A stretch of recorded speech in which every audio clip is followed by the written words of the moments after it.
Istri Alvin Faiz, Henny Rahman, diperbincangkan warganet setelah diduga cemburu dengan Larissa Chow. Istri Alvin Faiz itu mengirimkan pesan singkat ke Larissa Chow hingga menyinggung soal adu kecantikan. Lewat pesan singkat yang dikirimkan ke Larissa Chow, perempuan yang dinikahi Alvin Faiz pada tanggal 14 Agustus tahun 2021 ini membantah tudingan tersebut. Henny Rahman mengaku tidak pernah cemburu dengan Larissa Chow. Semua keluarganya bilang aku jauh lebih cantik, lebih natural, lebih adem dari kamu, tulis Henny Rahman melalui pesan singkat ke Larissa Chow. Jadi gak ada alasan sama sekali buat cemburu sama kamu. Aku cemburunya sama Han So-hee, lanjutnya.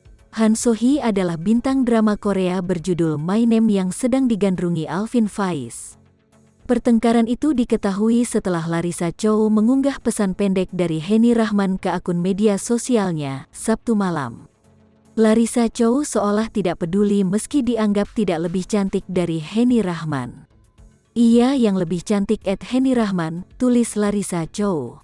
Henny Rahman juga diketahui menyindir Larissa Chow hingga muncul dugaan cemburu.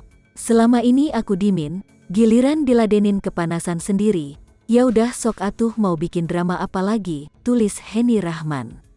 Keriuhan itu membuat Alvin Faiz menuliskan pesan supaya tidak menyelesaikan masalah melalui media sosial. Menyelesaikan masalah di sosial media itu seperti bola liar yang tidak ada habisnya, tulis Alvin Faiz semalam. Menurut Alvin Faiz, jika ada masalah sebaiknya diselesaikan lewat cara kekeluargaan.